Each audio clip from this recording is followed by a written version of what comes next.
Hello, this is Impact, bringing you all the day's top stories, and later in the programme, more news in depth. I'm Philippa Thomas. Unrelenting violence affecting an entire country. New BBC research finds that more civilians died in Afghanistan last month than in Syria and Yemen put together.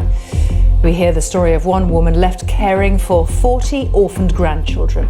Our chief international correspondent is in Kabul. For many Afghans, this now feels like a forever war. And even though this past month of violence, there's been far more talk of peace, Afghans wonder and worry whether the months to come will be exactly the same. Also in the programme, the question of whether Britain's Prime Minister misled the Queen and deliberately undermined Parliament has reached the UK's highest court. We'll bring you the latest. And the prostate drug with hidden potential. It could help slow Parkinson's by protecting brain cells from destruction. That's all coming up for you here on Impact.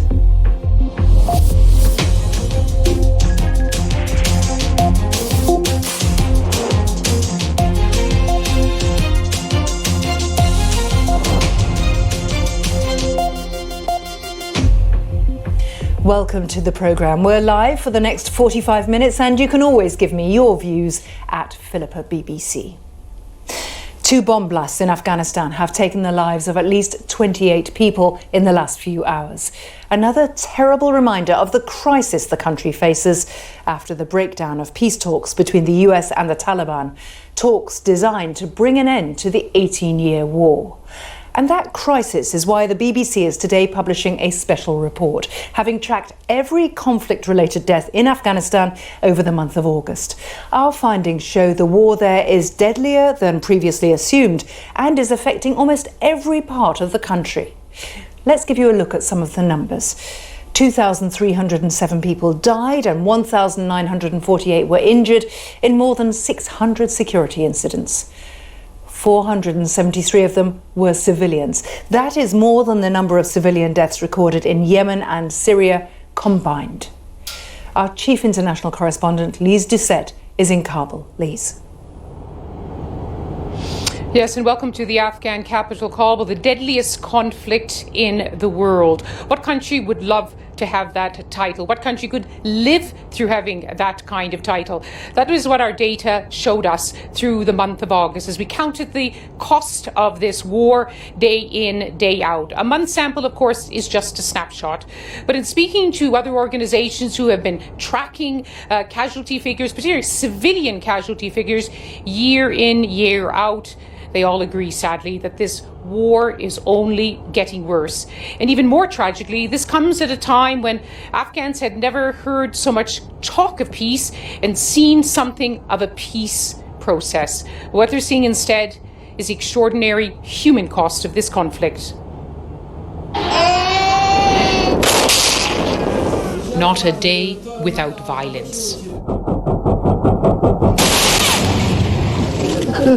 Not a day without loss.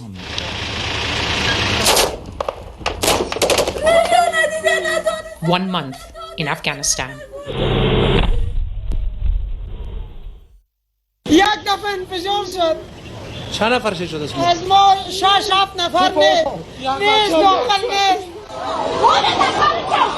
The darkest day of all. A wedding hall, 92 dead. A suicide bomber of Islamic State. The worst attack of August, the deadliest this year. It was meant to be the best night of Mirwaisa's life. 20 minutes after the bridegroom danced with joy, life changed forever. خودتان همیال آواز آرمان دارن که عروسی کنم یا خانم داشته باشم به خوشی من خانم خود به خانه خود بیارم یا خانم مو آواز داره آرمان داره که من برم خانه خود یک زندگی نو جور کنم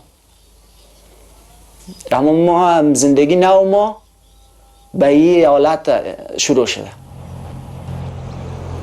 The days of summer in August saw on average 74 deaths a day. Even the Islamic festival of Eid was shattered by violence. We went to visit one family left devastated.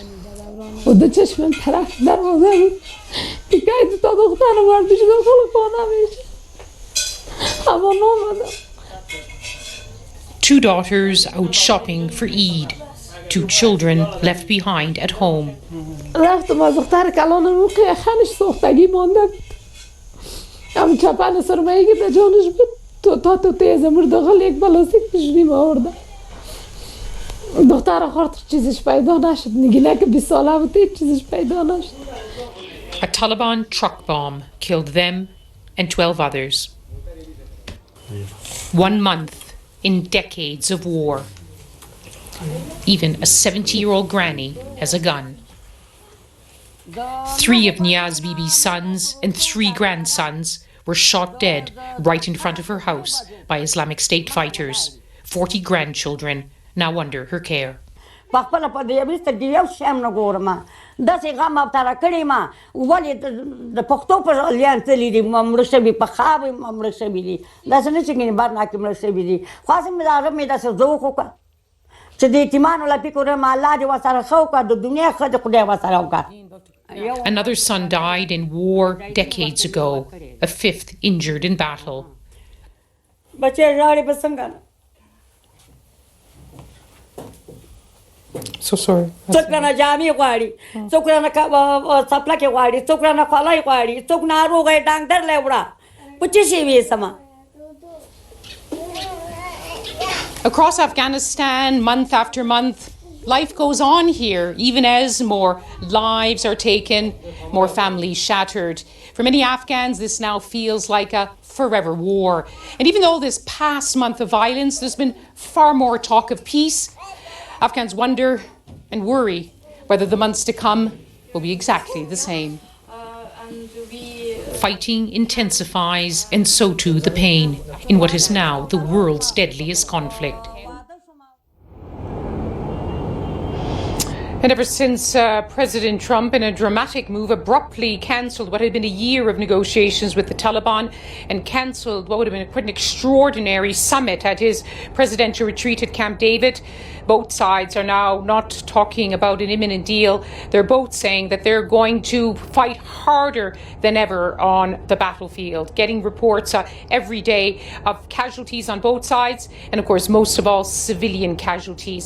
These are the latest images coming into us now from the neighbouring province of Parwan, where the Afghan president, Ashraf Ghani, had been holding an election rally, and an explosion, a suicide bombing took place close by, with, again, Afghan civilians being... The Taliban say they didn't target them, but they are certainly the ones who lost their lives. And here in Kabul too this afternoon, there was also a suicide attacker close to a training base of the Afghan National Army. That led to a lockdown in some parts of the city. Day in, day out, that's what our data tells us. Not a day without violence and not a day without loss. We'll have more special coverage throughout the day here on BBC World News. Lise, I know you'll be bringing us more voices later in the hour. Thank you very much, Lise. They're live from Kabul. The UK Supreme Court has begun hearing 2 appeals to determine whether the Prime Minister acted lawfully in suspending Parliament for 5 weeks. Boris Johnson stands accused by his critics of misleading the monarch and deliberately undermining Parliament. There have been 2 completely contradictory legal rulings on his actions so far, from Scotland's highest civil court and from the High Court in London. This court ruling should be the final word. Richard Lister reports. The suspension of Parliament by a new government is usually a routine affair. Not last week. As Conservatives filed out to shouts of "shame on you," the opposition stayed in their seats, convinced that Parliament was being denied its voice on the eve of Brexit. Thousands of pages of legal argument were brought to the Supreme Court this morning so the justices could consider whether the proroguing of Parliament was done lawfully. The businesswoman Gina Miller believes it wasn't, but she was asked, was it right for the courts to intervene? If there's an overarching or power, yes. She's appealing a unanimous ruling at the High Court that judges shouldn't get involved because the proroguing or suspension of Parliament is a political decision. But in Edinburgh, the Court of Session ruled, also unanimously, this was an issue for the courts. It said Boris Johnson had misled the Queen by not telling her that his real reason for ending the session was to stymie parliamentary scrutiny of government action. In other words, to stop MPs blocking Brexit. The court said the Prime Minister's advice to the Queen and the prorogation which followed was unlawful. All rise. Now the Supreme Court will have to decide which of these rulings was correct. It is important to emphasise that we are not concerned with the wider political issues which form the context for this legal issue. As will be apparent when we hear the legal arguments, the determination of this legal issue will not determine when and how the United Kingdom leaves the European Union. Morning, my ladies, my lord. The court heard first from those arguing the Prime Minister had abused his power. Staff. For the executive to use a prerogative power to seek to evade control by Parliament stands the basic principles of constitutional law on their head. And where, he asked, was the Prime Minister's justification for suspending Parliament for 5 weeks? It is, we say, a remarkable feature of these proceedings that the Prime Minister has not made a witness statement. Outside, the language has been less measured, but when asked if he'd abide by the final decision of the Supreme Court, the Prime Minister was non-committal. Obviously, I have the greatest respect for the judiciary, and the independence of the judiciary is one of the glories of the UK and of our constitution, one of the things for which we're admired around the world. And I think the best thing I can say, having said that, is to wait and see what they say. Government lawyers will speak later. This uneasy balance between court, government, parliament and people is under fierce scrutiny. Richard Lister, BBC News. Israelis are voting in their second election in 5 months. The ballot was triggered after no one was able to form a coalition government following the last poll in April. Prime Minister Benjamin Netanyahu has made hardline promises in the lead up to this vote, including a pledge to annex part of the occupied West Bank, which Palestinians want to be part of a future state. I'm joined now by Barbara Pletasher, who's in Jerusalem for us. Barbara, what's dominated the campaign, would you say? Well, I think what's dominated the campaign is Benjamin Netanyahu. He's pulled out all the stops to try to get re-elected. This is political survival for him. You know, he is facing possible corruption charges, and he wants to make sure he gets back into office because it would be easier for himself to defend himself if that were the case. So he has been making promises, he's been making accusations, he's been making warnings. He's even put an advert out on his Facebook saying, go out and vote rather than have sex today, do your duty. So he's pretty much dominated the campaign. It's hard to tell, I suppose, now whether the allegations against him have dented his popularity. But I suppose if he is returned to office, there's some form of insulation, perhaps, from those who are pursuing him.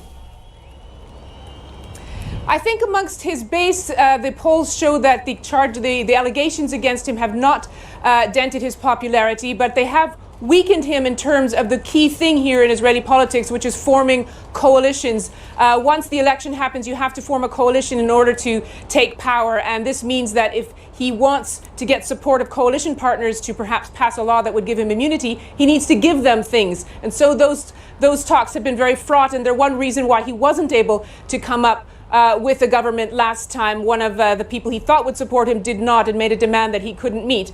So in that sense, it does make him vulnerable. Barbara Pletasher, thank you so much.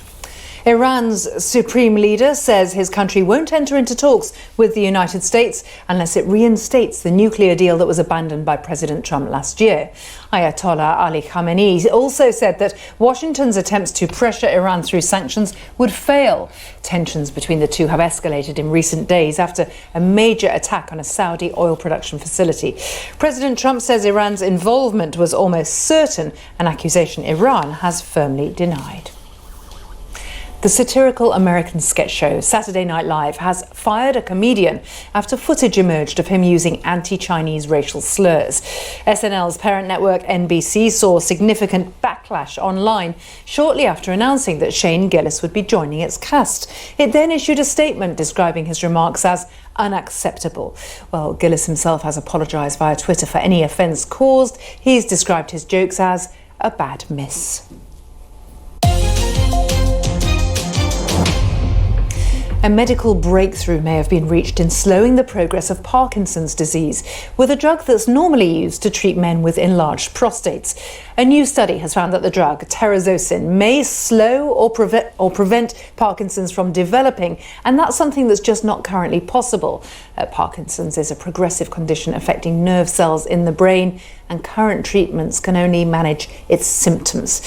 Well, with me now is our health reporter, Michelle Roberts. And Michelle, what could this mean for those people suffering with Parkinson's? Well, currently, as we know, there's no cure for Parkinson's disease. It's a progressive condition, which means that it gets worse with time. And at the moment, we only have treatments that can help with the symptoms. So the idea that there might be a drug out there that could be used to stop some of the cell damage that occurs in Parkinson's and slow it down is really exciting. What would the next steps be then? Because this is the first survey, the first study, but obviously you need to reinforce, hopefully. I mean, the results so far hint that it might work, and that's really promising. What they've done is looked at people who are already taking this drug, so men who are taking it for an enlarged prostate, and in a large number of those, they've looked at people who also have coexisting Parkinson's disease and how they fare compared to other drugs for the same condition, and they seem to do a lot better. They've also looked in the lab, looking at animal research to see what exactly is happening with this drug, what it's doing to the cells, and that looks promising too. So now they really want to move to the next stage, which is doing a proper clinical trial to get proof that this could really be a Parkinson's treatment, not just something that looks good on paper. Yeah, so given that, how excited should we be, do you think, at this stage? It's going to take a bit of time. So with everything, it's always the way, research takes time. But what is good is that this is already an existing treatment. So it's gone through other safety checks and measures. Obviously, it still needs to be shown that it does work for Parkinson's and that it's safe and effective to take for those patients. But researchers are excited because it's something that's already on the shelf, that they haven't got to start from scratch. Very good news as far as it goes. Michelle Roberts, thank you very much. Well, still to come here on Impact. It took her an incredible 54 hours and 10 minutes, but Sarah Thomas has become the first person to swim the English Channel non-stop 4 times. And she only finished treatment for breast cancer a year ago.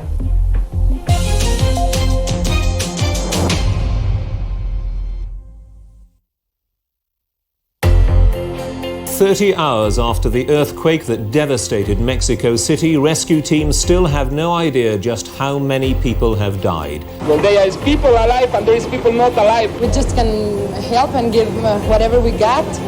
A state funeral has been held for Princess Grace of Monaco at the church where she married Prince Rainier 26 years ago. It looked as though they had come to fight a war, but their mission is to bring peace to East Timor, and nowhere on earth needs it more badly. The government's case is being forcefully presented by Monsieur Badinter, the Justice Minister. He's campaigned vigorously for abolition, having once witnessed one of his clients being executed. Elizabeth Seton spent much of her time at this grotto, and every year hundreds of pilgrimages are made here. Now that she's become a saint, it's expected that this area will be inundated with tourists. The mayor and local businessmen regard the anticipated boom as yet another blessing of St. Elizabeth.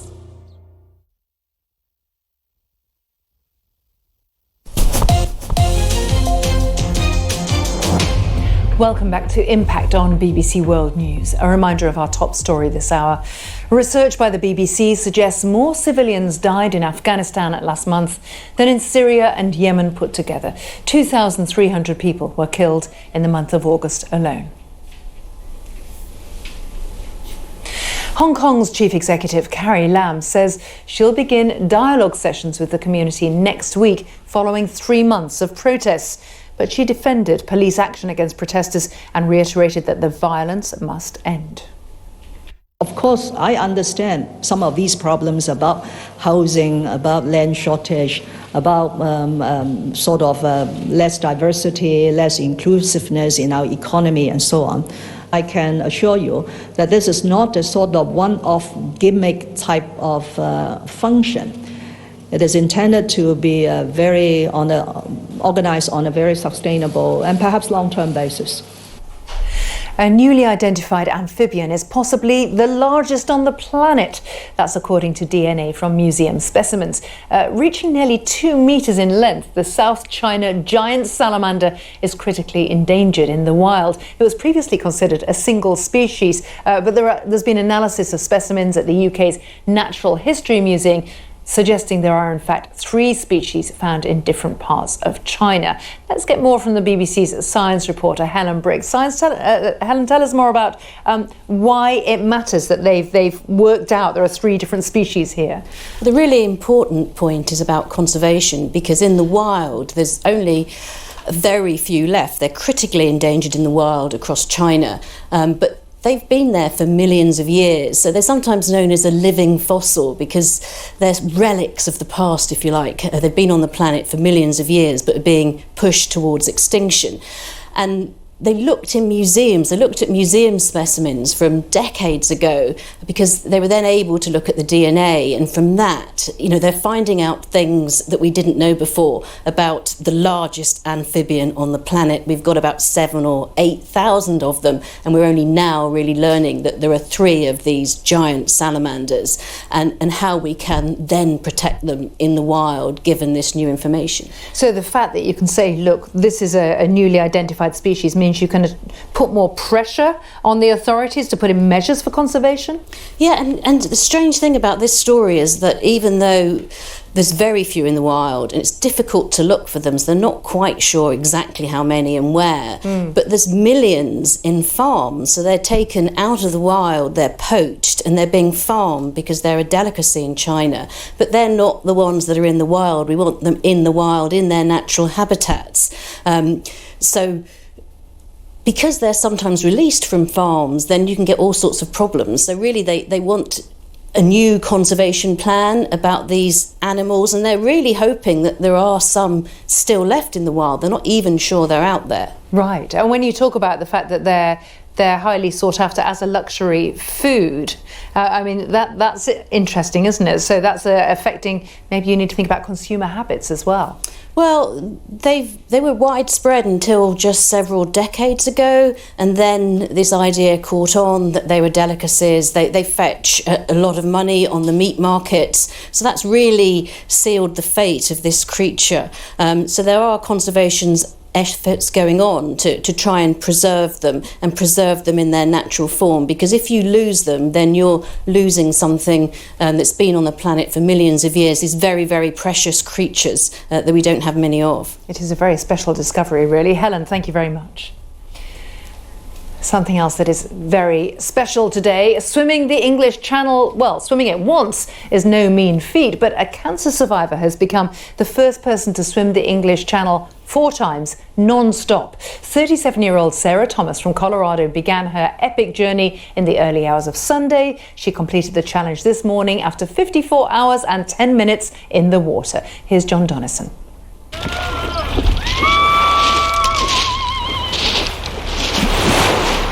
It was in the early hours of Sunday morning that Sarah Thomas set off on her aquatic odyssey. To swim the channel once is tough enough. 4 times in a row, until now, unheard of. Well done, Sarah!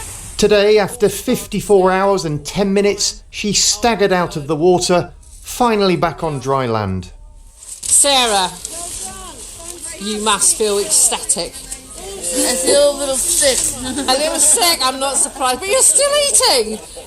Exhausted and in need of chocolate, she described the moment that she crawled ashore. Yeah, I can imagine.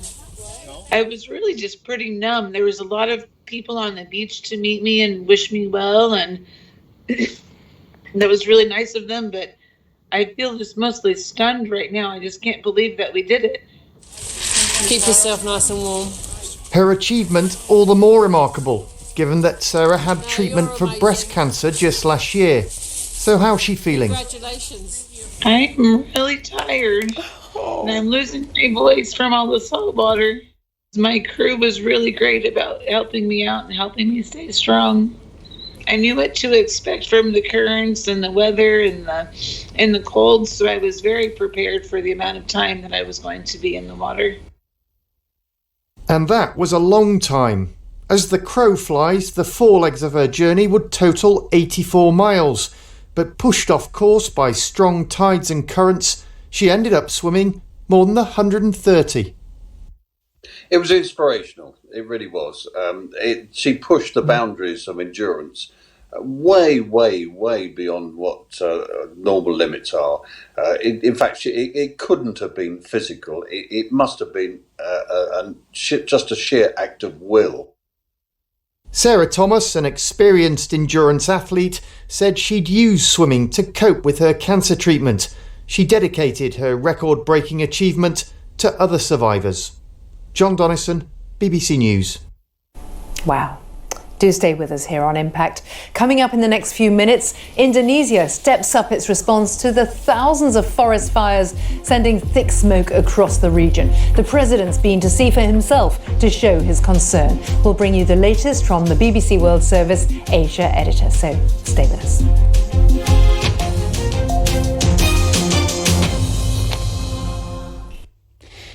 Hello there. Cool weather continues to affect northern areas of Europe. We've got some strong northwesterly winds bringing shower clouds in across parts of Denmark, Germany, and extending eastwards with time as well. So the weather, cool, windy, blustery. Now the forecast as we head into Wednesday, more of the same really, with those strong winds extending across the coastline of Poland into Latvia, Lithuania and Estonia. Gusts of wind could reach around 50 to 60 kilometres an hour.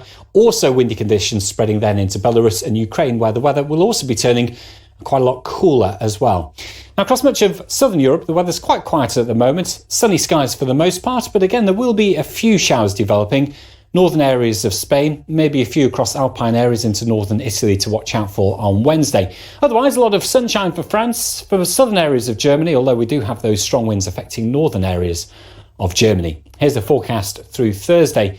Still looks pretty wet then across Latvia, Lithuania, Estonia, with outbreaks of rain extending in to western Russia. The rain showery in nature, but there will be lots and lots of those showers. Further west, the weather dry in London and Paris, and in both, it's set to get warmer as we head into the weekend, although there could be some heavy showers during the second half of the weekend working into parts of the United Kingdom. Now in Moscow, temperatures just 9 degrees Celsius through Friday and the weekend, but it does turn slightly less cold on Monday.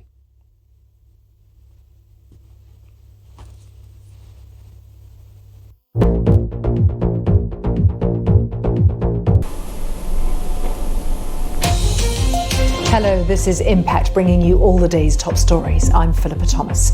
Unrelenting violence affecting an entire country. New BBC research finds more civilians died in Afghanistan last month than in Syria and Yemen put together. And shrouded in a toxic haze, Indonesia deploys thousands of soldiers to fight forest fires that have blanketed much of the region in smog.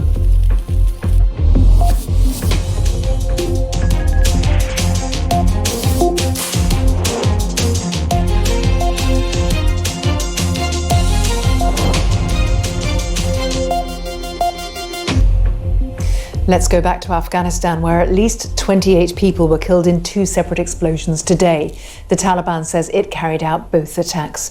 Special research released by the BBC shows that the violence is affecting nearly every part of the country, killing an average of 74 men, women and children every day. Peace negotiations aimed at ending this 18-year war collapsed last week when President Trump cancelled the talks. Let's go back to our chief international correspondent, Lise Doucette, who's in Kabul. Lise. Yes, and here's a country where there's not a day without violence and not a day without loss. That is what our data for all of August has shown, collected by our BBC teams across this country. It's just one snapshot. But when we compared it to the casualty figures being collected by other organizations, it brings up the sad conclusion that Afghanistan is now the deadliest conflict in the world. No one would want that kind of title. And even more painful for Afghans, it came at a time when when there was never more talk of peace. So what chance is there of peace talks resuming after President Trump abruptly cancelled the process at the start of this month? We're joined here in Kabul by Sir Nicholas Kay, the senior civilian representative for NATO. Welcome to BBC. At the United Nations, other world powers, including Britain, called on all sides to resume negotiations. Is that possible? It has to be possible, Lise. It really does. I mean, this country, as you know, is soaked in blood. The smiles of the people may be very bright, but the hearts are broken. And there absolutely needs to be, without delay, a return to a negotiated, peaceful settlement to this conflict. And the way the process is structured, at least this is what the Taliban insist on, is that there has to be a deal first with the United States. So the first priority is to get that track started?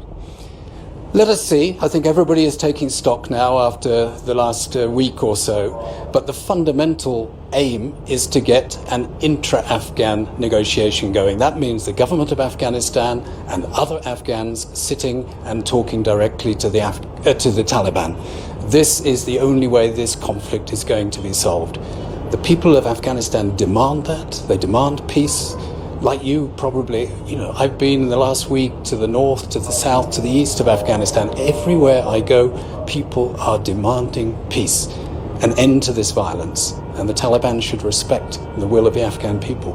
And I'm sure everywhere you went, as we did, there's also this daily violence and the lingering impact of the attacks before.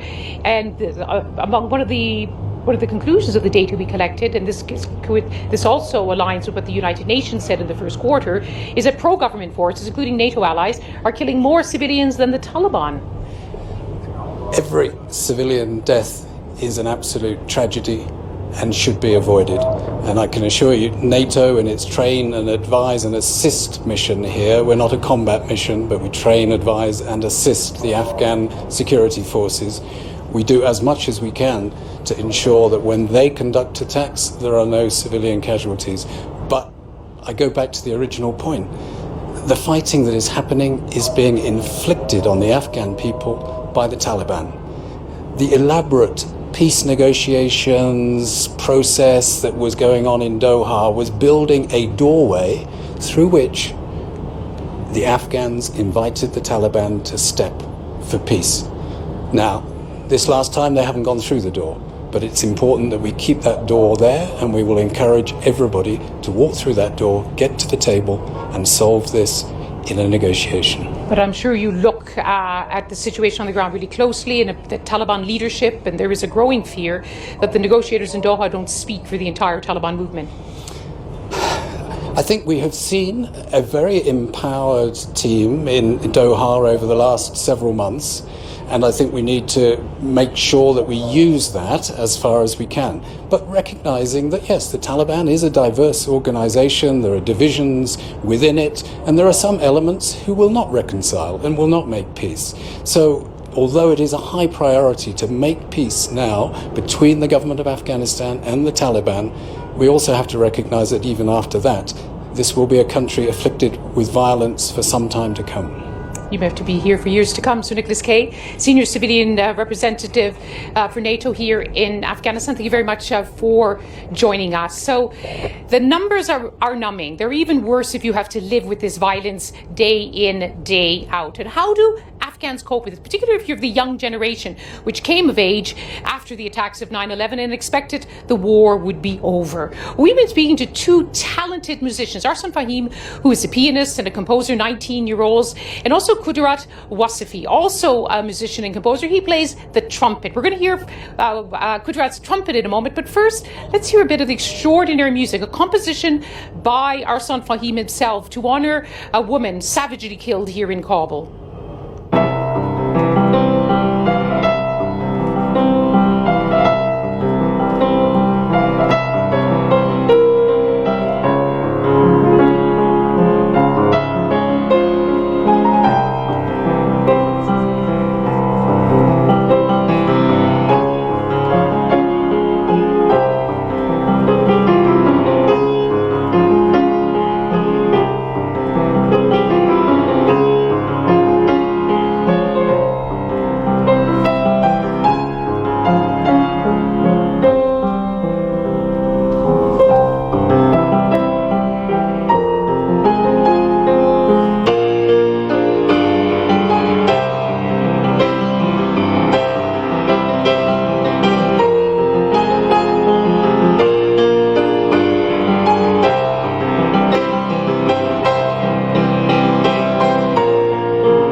by 19-year-old Arsan Fahim and played on the piano. Arsan Fahim joins us here, and his friend and colleague also, Kudrat Wasavi, a trumpeter, as you can see.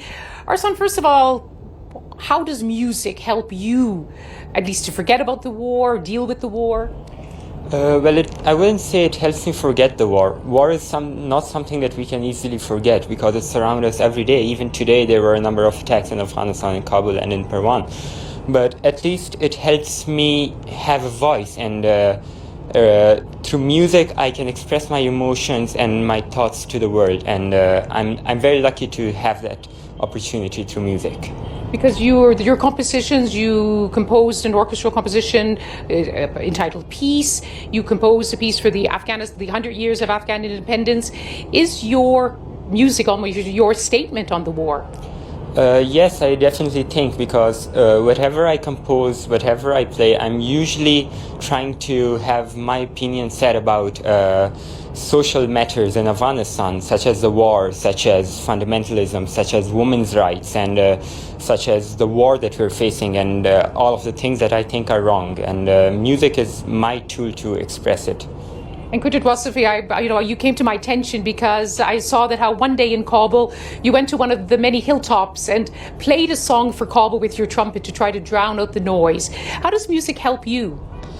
I think music for me itself is battle and a struggle, and by music we could struggle in the society, and we could change the society. And what do you have any hope for peace? There's hope for that peace talks will happen. Do you think they will? I don't think so, but our music could bring big changes rather than anything else.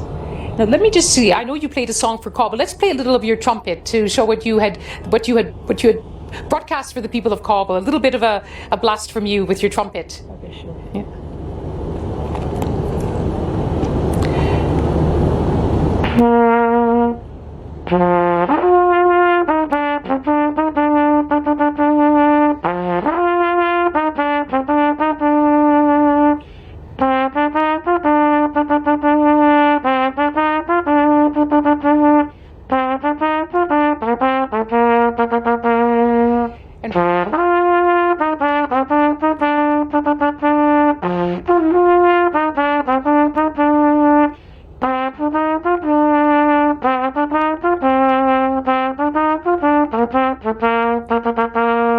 And what is that music telling us?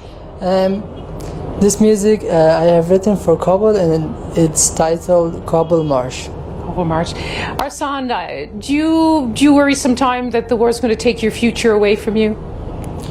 Well, of course I do. It wouldn't be normal not to. But also I think, in a way, I have this opportunity to bring a big change through my music. For example, right now in Afghanistan, a big problem we face is that the people of Afghanistan are not as united as we need to be. But as a musician, as a conductor, I think I have the power to bring people together through music. For example, when you play in an orchestra, all of us come together and make music, and that's just one small example of how music can change and how music can give hope. And I think in that sense, I'm lucky that I'm here and trying to bring change through music.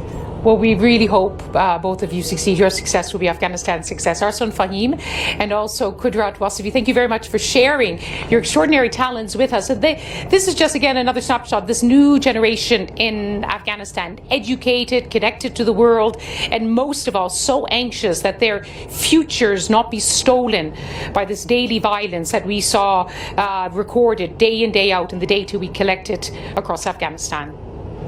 So good to hear those voices and instrument. Lise, thank you very much. Authorities in Indonesia have arrested nearly 200 people after fires destroyed vast swathes of land.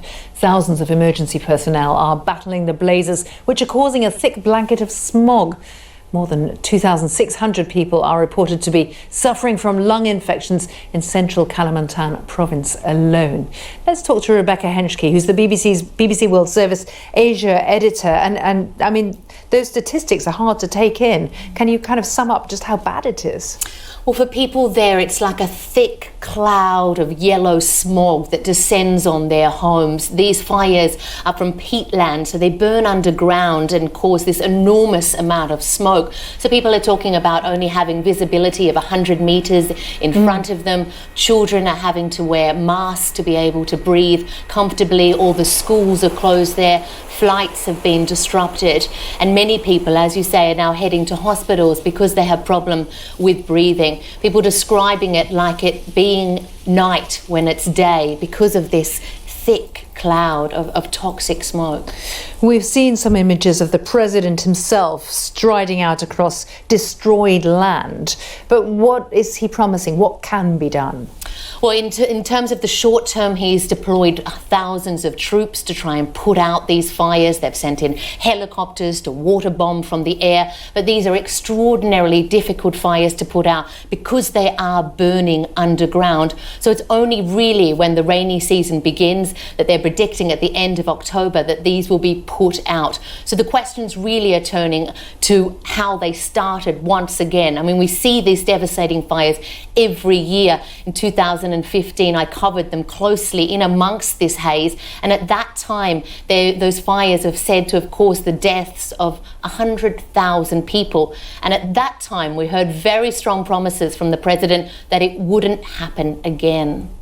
You were just showing the pictures of you out there with your mask reporting from among the fires, and of course these are not natural, the man-made fires. That's right. They're usually deliberately lit to clear land to make way for the plantations, usually pulp and paper plantations or big palm oil plantations. Small farmers also clear land that way. Now, it's illegal to do that. The president's saying that people would be punished. But many of those people that were involved in those huge fires in 2015 haven't paid the fines that they were meant to.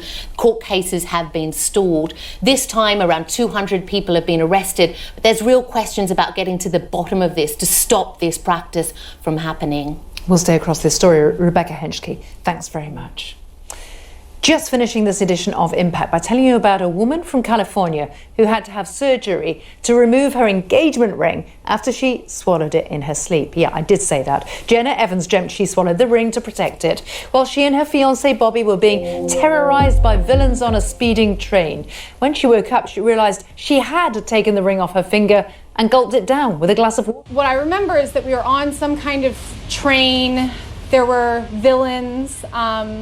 And he told me that I needed to swallow my ring to protect it, I guess. I took it off my finger, I put it in my mouth, and I took a big drink of water off my nightstand and swallowed it, just like a pill. And in the morning when I woke up and my ring was not on my hand, I was pretty sure I knew what happened. The doctor came in, she ordered an x-ray, and yeah, then it came back and we all had a good laugh. In my situation, there was a risk of the ring tearing my intestines or potentially getting stuck somewhere in the digestive tract. I have not been wearing it at night since, just in case. Extraordinary. Sport Today is next. Stay with us.